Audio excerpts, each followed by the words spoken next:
નમસ્કાર વિદ્યાર્થી મિત્રો, હું પ્રકાશ પુરોહિત મારી YouTube ચેનલ પર આપ સૌનું હાર્દિક સ્વાગત કરું છું। ધોરણ 11-12 સાયન્સમાં ભણતા વિદ્યાર્થીઓ માટે ફિઝિક્સ વિષયના ચેપ્ટર વાઇઝ અને તેમાં પણ ટોપિક વાઇઝ વિડિયો એકદમ સરળ ભાષામાં મેં મારી ચેનલ પર અપલોડ કરવાનું સ્ટાર્ટ કર્યું છે। તો તમે પ્લેલિસ્ટમાં જઈને જોઈ શકો છો। બધા જ વિડિયો આખા જોશો તો 100% તમને ખ્યાલ આવશે, બરાબર। અને જો ચેનલ પર તમે નવા હો તો ચેનલને સબસ્ક્રાઇબ કરો અને બાજુમાં આપેલા બેલ આઇકન પર ક્લિક કરો, જેથી તમને મારા નવા વિડિયોની નોટિફિકેશન મળતી રહે। ચાલો સ્ટાર્ટ કરીએ। વિદ્યાર્થી મિત્રો, આજના વિડિયોમાં આપણે પદાર્થનું સ્થાન, પથ લંબાઈ અને સ્થાનાંતર તેના વિશે ચર્ચા કરશું। એ પહેલા તો એકવાર જોઈ લઈએ કે ગતિ કેટલા પ્રકારની હોઈ શકે। તો રેખીય ગતિ હોઈ શકે, એક રેખીય ગતિ હોઈ શકે, વર્તુળમય ગતિ હોઈ શકે, ચાક ગતિ હોઈ શકે, તેની આપણે ચર્ચા કરતા નથી। અને બીજા એક પ્રકાર એવા આવે કે એક પરિમાણમાં ગતિ, દ્વિપરિમાણમાં ગતિ અને ત્રિપરિમાણ। એક પરિમાણમાં ગતિ એટલે શું કે જો સમય સાથે પદાર્થનો કોઈ એક જ યામ બદલાતો હોય, x અથવા y અથવા તો z, તો તેને એક પરિમાણમાં ગતિ કહેવાય। સમય સાથે બે યામ બદલાતા હોય, x અને y અથવા તો y અને z કે કોઈ પણ બે, તો તેને દ્વિપરિમાણમાં ગતિ કહેવાય। અને સમય સાથે એક જ યામ બદલાતો હોય તો તેને ત્રિપરિમાણમાં ગતિ કહે છે। હવે આપણો જે ચેપ્ટર છે તેની અંદર આપણે એક પરિમાણમાં જ ગતિ લેશું, એટલે કે પદાર્થનો કોઈ એક જ યામ બદલાય। ચાલો હવે આપણે આવીએ મેઇન ટોપિક પર કે કોઈ પણ પદાર્થનું સ્થાન એટલે શું, બરાબર? કે સ્થાન કોને કહેવાય? હવે આપણને ખબર છે કે આપેલા સમયે પદાર્થ જે જગ્યાએ હોય, આપેલા સમયે પદાર્થ જે જગ્યાએ હોય તેને શું કહેવાય? તેનું સ્થાન કહેવાય। ધારો કે હું એક x અક્ષ લઈ લઉં, એનું ઉગમ બિંદુ O, પછી અહીંયા 10, 20, 30, 40 અને આ બાજુ માઈનસ આવશે, -10, -20, -30, બરાબર? અને અહીંયા -40 લઈ લઉં। હવે હું અલગ અલગ બિંદુના ઉગમ બિંદુને O નામ આપું, અહીંયા કોઈ બિંદુ A, અહીંયા B અને આ બાજુ અહીંયા C બિંદુ લઈ લો। હવે પહેલું કે સ્થાન, કે આપેલા સમયે પદાર્થ જે જગ્યાએ હોય તેને શું કહેવાય? તેનું સ્થાન। તો હું અત્યારે એમ કહું કે ભાઈ એ બિંદુ જે ખરું તો એનું સ્થાન કેટલું? તો એનું સ્થાન, હવે એ કઈ જગ્યાએ છે? 20 પર છે ને, +20 પર, તો એનું સ્થાન કેટલું થઈ ગયું? +20। તે જ રીતે B નું સ્થાન કેટલું? તો B કઈ જગ્યાએ છે? 40 પર, તો +40 સેન્ટીમીટરમાં। ધારો કે આ બધું સેન્ટીમીટરમાં છે તો શું આવે? સેન્ટીમીટર। અને કોણ C નું સ્થાન કેટલું છે? -30 સેન્ટીમીટર। તો આ થઈ ગયું સ્થાન, કે આપેલા સમયે પદાર્થ જે બિંદુ આગળ હોય તેને શું કહેવાય? તેનું સ્થાન કહે છે। એકદમ સિમ્પલ છે। ત્યાર પછી જઈએ આપણે પથ લંબાઈ પર, કે પથ લંબાઈ એટલે શું? તેની વ્યાખ્યા એ રીતના આપે કે આપેલા પદાર્થે અથવા તો પદાર્થે આપેલા સમયમાં કાપેલા કુલ અંતરને શું કહેવાય? તેની પથ લંબાઈ કહે છે। પદાર્થે આપેલ સમયગાળામાં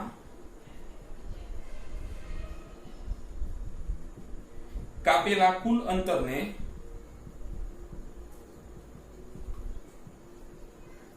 તેની પથ લંબાઈ કહે છે। પણ કમ્પલસરી પદાર્થ ગતિ કરતો હોવો જોઈએ, બરાબર? ગતિ ના કરે તો અંતર ક્યાંથી કાપવાનું, બરાબર? તો પથ લંબાઈ એટલે શું? આપેલા સમયગાળામાં પદાર્થે કાપેલા કુલ અંતર, તેને શું કહેવાય? પથ લંબાઈ કહેવાય। ઉદાહરણ તરીકે સમજીએ, જરા ઉદાહરણ લઈએ।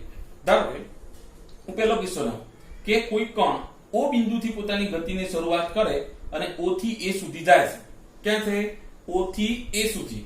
તો તેની પથ લંબાઈ શોધો। હવે અહીંયા જો દરેક ગેપ છે એ કેટલાની છે? 10-10 સેન્ટીમીટર છે, 10, 20, 30 એટલે 10-10 ની ગેપ છે। તો પ્રારંભિક સ્થાન કયું? O, અંતિમ સ્થાન A, તો O થી A સુધી જવાનું। તો અહીંયાથી જઈએ તો 10, 20, તેની પથ લંબાઈ કેટલી થઈ ગઈ? 20 સેન્ટીમીટર। હવે કોઈ પદાર્થ O થી A પર જાય, A થી B પર, બરાબર? તો તેની પથ લંબાઈ કેટલી? તો હવે શું કરવાનું? O થી સ્ટાર્ટ કરવાનું, 10, 20, 30 અને 40, તો એની પથ લંબાઈ કેટલી થઈ ગઈ? 40 સેન્ટીમીટર। ત્રીજું લઈએ કે કોઈ પદાર્થ A થી પોતાની ગતિની શરૂઆત કરે, A થી B જાય અને B થી C પર આવે, તો તેની પથ લંબાઈ કેટલી? તો શું કરવાનું? A થી 10, 20, 30 કેવી રીતના ગતિ કરશે? અહીંયાથી A થી સ્ટાર્ટ કરીને B પર જાય અને B થી પછી ક્યાં જાય છે? C પર। ચાલો તો અહીંયાથી A થી પછી અહીંયા 10, A થી 10, 20, 30, 40 50, 60, 70, 80 અને 90. તો એની પથ લંબાઈ કેટલી થઈ ગઈ? 90 સેન્ટીમીટર થઈ ગઈ. ખ્યાલ આવી ગયો? આમ પથ લંબાઈ તમે માપો ત્યારે પદાર્થના ચિહ્નને તમારે ધ્યાનમાં લેવાના નથી. કેમ? કેમ કે પથ લંબાઈ હંમેશા કેવી આવે? ધન આવે. જો પદાર્થ ગતિ કરતો ના હોય, બરાબર, તો એની પથ લંબાઈ 0 થાય. પણ જો પદાર્થ ગતિ કરતો હોય તો કમ્પલસરી તેની પથ લંબાઈ કેવી આવે? હંમેશા ધન જ આવે. ખ્યાલ આવી ગયો? અહીં બધી પથ લંબાઈ કેવી છે? ધન. તો પથ લંબાઈ વિશે કહી શકાય કે પથ લંબાઈ હંમેશા ધન હોય છે. તો થઈ ગયું પથ લંબાઈ. ખ્યાલ આવી ગયો? પ્રારંભિક સ્થાનથી લઈ અને અંતિમ સ્થાન સુધી જે અંતર કાપે તેને શું કહેવાય? તેની પથ લંબાઈ કહે છે.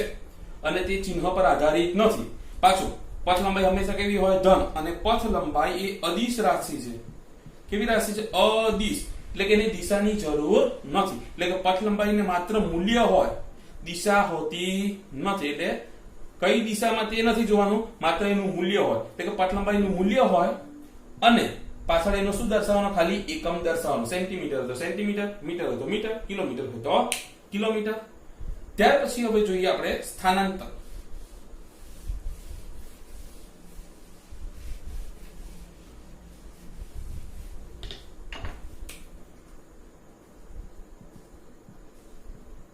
સ્થાનાંતર એટલે શું? હવે એની વ્યાખ્યા બોલું કે પદાર્થના સ્થાનમાં થતા ફેરફારને તેનું સ્થાનાંતર કહે છે. શું? પદાર્થના સ્થાનમાં થતા ફેરફારને તેનું સ્થાનાંતર કહે છે. હવે સ્થાનાંતર એ કેવી રાશિ છે? સદિશ રાશિ છે. કેવી રાશિ છે? સદિશ. એટલે કે તેને મૂલ્ય પણ હોય અને દિશા પણ હોય. એટલે કે સ્થાનાંતર તમારે દર્શાવવું હોય તો તેને શું કહેવાય? એના માટે એને મૂલ્યની પણ જરૂર પડે અને કઈ દિશામાં સ્થાનાંતર કરે તેની પણ જરૂર પડે. હવે સ્થાનાંતર કેવી રીતે શોધવાનું? તો સ્થાનાંતર બે રીતે તમે શોધી શકો. પહેલી રીત કે જો સંખ્યા રેખા હોય, સાની મદદથી કે સંખ્યા રેખા આ રીતની આપેલી હોય ને સંખ્યા રેખા પર સ્થાનાંતર શોધવું હોય તો કેવી રીતે શોધવાનું? તો સંખ્યા રેખા પર સ્થાનાંતર શોધવા માટેનું સૂત્ર છે કે સ્થાનાંતર બરાબર અંતિમ સ્થાન માઈનસ પ્રારંભિક સ્થાન. અંતિમ સ્થાન માઈનસ પ્રારંભિક સ્થાન. અને બીજી મેથડ છે કે આકૃતિ આપેલી હોય, સંખ્યા રેખા સિવાયની આકૃતિ આપેલી હોય તો શું કરવાનું? પ્રારંભિક સ્થાન અને અંતિમ સ્થાન વચ્ચેનું સીધું અંતર. આ બે રીતે તમે સ્થાનાંતર શોધી શકો. ખ્યાલ આવી ગયો? કે જો સંખ્યા રેખા હોય અને તેના પર સ્થાનાંતર શોધવું હોય તો શું કરવાનું? પ્રારંભિક સ્થાન અને અંતિમ સ્થાન પરથી શોધાય. પરંતુ જો તમારે સંખ્યા રેખા સિવાયની કોઈ આકૃતિ આપેલી હોય, ચલો હવે સમજીએ સ્થાનાંતર સંખ્યા રેખાની મદદથી કેવી રીતે શોધી શકાય તે. ધારો કે કોઈ પદાર્થ પ્રારંભમાં O બિંદુથી પોતાની ગતિની શરૂઆત કરે, O થી A જાય અને A થી B જાય છે, બરાબર? A થી ગતિની શરૂઆત કરે O થી અને A પર જાય અને પછી B પર જાય. તો ક્યાંથી ગતિની શરૂઆત કરે? O, તેનું પ્રારંભિક સ્થાન O. ક્યાં ગતિ પૂરી કરે? B પાસે. તેનું અંતિમ સ્થાન કયું થઈ ગયું? B. તો આપણું સ્થાનાંતરનું સૂત્ર શું થાય? કે સ્થાનાંતર ઇઝ ઇક્વલ ટુ અંતિમ સ્થાન માઈનસ પ્રારંભિક સ્થાન. તો અંતિમ સ્થાન B, તો B ના યામ કેટલા છે? 40 માઈનસ પ્રારંભિક સ્થાન O, તેના યામ કેટલા? 0. તો 40 માંથી 0 જાય તો 40 સેન્ટીમીટર. અને આ જવાબ કેવો આવે છે? પ્લસ. હવે જો કોઈ પદાર્થ પોતાની ગતિની શરૂઆત A બિંદુથી કરે અને C બિંદુ પર જાય, ક્યાં જાય? A થી C પર. તો પ્રારંભિક સ્થાન A અને અંતિમ સ્થાન C. તો સ્થાનાંતર બરાબર અંતિમ સ્થાન માઈનસ પ્રારંભિક. તો અંતિમ સ્થાન C, તો C ના યામ કેટલા? -30 માઈનસ પ્રારંભિક સ્થાન A, તેના યામ કેટલા? 20. તો -30 -20 એટલે જવાબ કેટલા આવે? -50 સેન્ટીમીટર. હવે જો કોઈ પદાર્થ પોતાની ગતિની શરૂઆત A થી કરે, A થી B પર જાય અને B થી પાછો A પર આવે. A થી ક્યાં જાય? B પર. અને B થી પાછો A પર આવે. આ રીતે A થી B અને બી થી પાછો ક્યાં આવે એ પર, તો તેનું સ્થાનાંતર કેટલું થશે? તો સ્થાનાંતર બરાબર શું થાય? અંતિમ સ્થાન માઈનસ પ્રારંભિક સ્થાન. હવે અંતિમ સ્થાન પણ એ જ 20 માઈનસ પ્રારંભિક સ્થાન પણ 20, તો 20 માંથી 20 જાય તો કેટલો આવશે? 0 સેન્ટીમીટર. આમ એનું સ્થાનાંતર અહીંયા કેટલું આવશે? 0 સેન્ટીમીટર. તો આપણે 3 જોઈ ગયા સ્થાનાંતર. પહેલા કિસ્સાની અંદર સ્થાનાંતર કેટલું આવશે? +40 સેન્ટીમીટર. બીજા કિસ્સામાં સ્થાનાંતર કેટલું આવશે? -50 સેન્ટીમીટર. અને ત્રીજા કિસ્સામાં સ્થાનાંતર કેટલું આવ્યું? 0 સેન્ટીમીટર. આમ સ્થાનાંતર પહેલા કિસ્સામાં ધન મળે, બીજામાં ઋણ, અને ત્રીજામાં કેવું આવે? 0 આવે. આમ સ્થાનાંતર ધન, ઋણ અથવા શૂન્ય હોઈ શકે છે. ખ્યાલ આવી ગયો? આપણે શું કીધું? સંખ્યા રેખા પરથી સ્થાનાંતર કેવી રીતે શોધાય તે. એટલે કે પહેલો કિસ્સો પતી ગયો. હવે બીજી રીત કે આકૃતિ, સંખ્યા રેખા સિવાયની આકૃતિ હોય તો કોઈ પણ પદાર્થનું સ્થાનાંતર કેવી રીતે શોધાય તે જોઈએ. કે ધારો કે એક લંબચોરસ ખેતર છે, તેના 4 બિંદુ લેવાનો A B C D. આ બાજુના માપ 10-10 મીટર અને આ બાજુના માપ 20 મીટર છે. હવે કોઈ વ્યક્તિ એ બિંદુથી ગતિની શરૂઆત કરે, A થી B પર જાય અને B થી C અને C થી પછી D પર જાય, તો તેનું સ્થાનાંતર અને પથ લંબાઈ શોધવું કીધું હોય. તો પથ લંબાઈ એટલે તો શું? પદાર્થે કાપેલું કુલ અંતર. A થી B જાય, પછી B થી C અને આ, એટલે A થી B નું અંતર કેટલું? 10 વત્તા B થી C 20 વત્તા C થી D કેટલું? 10. તો 10 ને 10 20, 20 ને 20 40 મીટર. પરંતુ એનું સ્થાનાંતર શોધવું હોય તો સ્થાનાંતર એટલે પ્રારંભિક અને અંતિમ સ્થાન વચ્ચેનું સીધું અંતર. તો પ્રારંભિક સ્થાન કયું? A. અંતિમ સ્થાન D. તો A અને D વચ્ચે સીધી રેખા દોરી દેવાની. તો આ રેખાનું મૂલ્ય કેટલું થાય? 20 મીટર થાય. આમ એનું સ્થાનાંતર કેટલું મળે?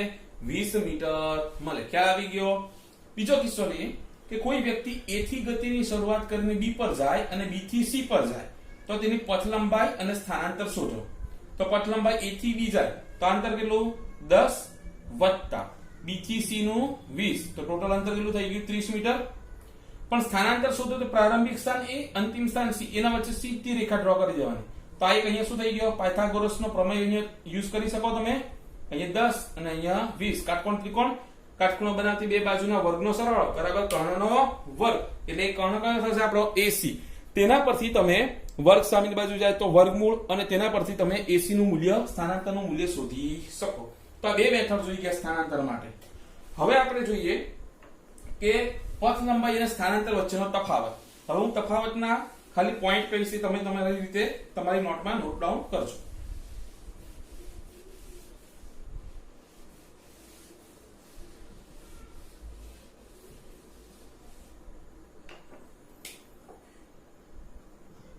પથ લંબાઈ અને સ્થાનાંતર. તો પહેલા મુદ્દાની અંદર તો શું લખવાની? બંનેની વ્યાખ્યા. આની વ્યાખ્યા શું આવે કે આપેલ સમયગાળામાં પદાર્થે કાપેલા કુલ અંતરને પદાર્થની પથ લંબાઈ કહે છે. નામાં શું આવશે? પદાર્થના સ્થાનમાં થતા ફેરફારને તેની પથ લંબાઈ કહે છે. એટલે પહેલો પોઈન્ટ આપણો શું આવશે? એની વ્યાખ્યા. ત્યાર પછી બીજો પોઈન્ટ કે પથ લંબાઈ જે ખરો તે પદાર્થે કાપેલું સાચું અંતર છે. પદાર્થે કાપેલું સાચું અંતર દર્શાવે છે, જ્યારે આ સ્થાનાંતર જે ખરું તે સાચું અંતર દર્શાવતું નથી. સ્થાનાંતર પરથી પદાર્થે એક્ચ્યુઅલ કેટલું અંતર કાપ્યું તે નથી ખબર પડતું, માત્ર સ્થાનમાં કેટલો ફેરફાર થયો ખબર પડે. પણ આના પરથી આપણને પથ લંબાઈ પરથી પદાર્થે કાપેલું કુલ અંતર, સાચું અંતર ખબર પડે. ત્યાર પછી પથ લંબાઈ એક એવી રાશિ છે, અદિશ રાશિ, એટલે કે તેને માત્ર મૂલ્ય દિશા હોતી નથી. જ્યારે સ્થાનાંતર એક એવી રાશિ છે સદિશ, એટલે કે તેને મૂલ્ય અને દિશા બંનેની જરૂર પડે. ચોથો પોઈન્ટ કે પથ લંબાઈ હંમેશા ધન હોય. કેવી હોય? ધન. જો પદાર્થ ગતિ કરતો હોય તો. પરંતુ સ્થાનાંતરનું મૂલ્ય ધન, ઋણ અથવા તો શૂન્ય હોઈ શકે. ખ્યાલ આવી ગયો? એ આપણે જોઈ ગયા થિયરીમાં કે પથ લંબાઈ હંમેશા ધન હોય, જ્યારે સ્થાનાંતર કેવું હોય? ધન, ઋણ અથવા તો શૂન્ય. હવે પાંચમો પોઈન્ટ કે જો પદાર્થ સીધી રેખા પર ગતિ કરતો હોય કે સીધી જ રેખા પર જતો હોય, આપણે જોઈએ A થી B બિંદુ જઈએ તો એની પથ લંબાઈ શોધો કે સ્થાનાંતર શોધો, તો કેવું આવે? સરખું આવે. એટલે સુરેખ પથ પર ગતિ કરતો હોય પદાર્થ તો પથ લંબાઈ બરાબર સ્થાનાંતર. પથ લંબાઈ અને સ્થાનાંતર કેવા થાય? સરખા થાય. પરંતુ જો પદાર્થ સુરેખ પથ પર ગતિ ના કરતો હોય તો પથ લંબાઈનું મૂલ્ય એ સ્થાનાંતરના મૂલ્ય કરતા હંમેશા કેવું હોય? વધારે હોય. બરાબર? એટલે સીધા માર્ગ પર ગતિ કરતો હોય તો પથ લંબાઈ બરાબર સ્થાનાંતર.